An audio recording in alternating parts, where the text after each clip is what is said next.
After serving 2 terms in the Minnesota House of Representatives, Representative Erik Simonson is making a run for the state Senate. The Duluth DFLer is aiming for Senator Roger Reinert's seat. Reinert is not seeking re-election. Simonson spoke to us about his legislative accomplishments, including sponsoring a law that gives the Board of Pharmacy greater authority to identify and ban the sale of synthetic drugs. Representative Simonson, thank you for meeting with us today. Can you begin by telling us why you're stepping down? Yeah, well, thanks for having me. First of all, I certainly appreciate the opportunity to come talk about this. And, the reason I'm stepping down from the House is because I want to take advantage of an opportunity of an open seat in the Senate representing Duluth. This represents a new challenge for me and a new opportunity.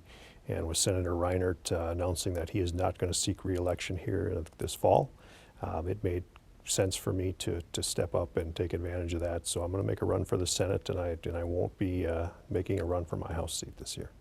Who did you seek input from on your decision to step down? I think the biggest conversation that I had was with my family. This is something that we want to do. Is the timing right? And there are some pros and cons for running for the Senate versus the House.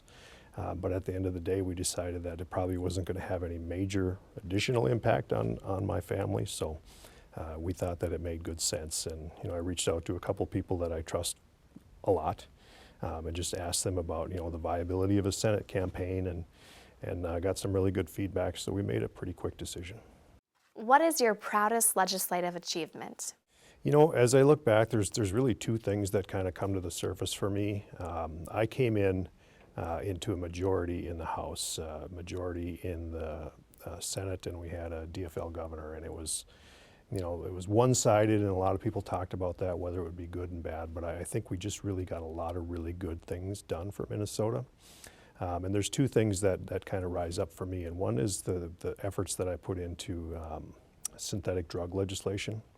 And we kind of took some additional steps in that arena to try to prevent what had already happened in Duluth with a retail shop selling synthetic drugs in our downtown area, which really had a devastating effect on our downtown and our tourism and our local businesses. So we worked really hard to try to put some legislation together that hopefully would prevent that from happening in other communities across the state, and that was a lot of work. We had a select committee, we went around the state, we took testimony.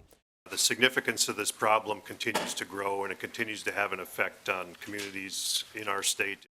Worked with a lot of different agencies and put good language together, and I think it's really worked well because we've not seen that type of scenario resurface again. So pretty proud of that. That was a lot of work, but I think it's work that was needed and has certainly paid off.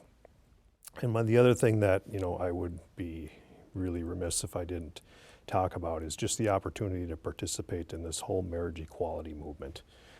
That vote for me, pressing that green button is just a day that I don't think that I would ever forget. If for no other reason, then I think Minnesota took a big step forward in just making sure that things were equal for all in that particular area. And I'll never forget that. That's probably one of my proudest moments here in the House. What in particular are you going to miss about the House of Representatives? Boy, there's a lot of things. I really like the House, and this was the most challenging part of this decision was, actually leaving the House, because I've developed in just 3 or 4 years, I've developed some really good relationships with people here, and I've really enjoyed my work here. Worked with a lot of great people on both sides of the aisle, quite frankly. But I think what I'll probably miss is just the camaraderie of it. And I think I keep telling myself that I would just be going across the hall down to the Senate chamber, and I'll be able to come back. But there's still a small part of me that's just going to miss interacting with these folks on a daily level in the committees and doing the actual work. It'll be hard for a while, but we'll get past it. What advice would you have for the next person who fills your seat? Advice is only useful if you listen to it, right? But I think the biggest thing is to represent your constituents.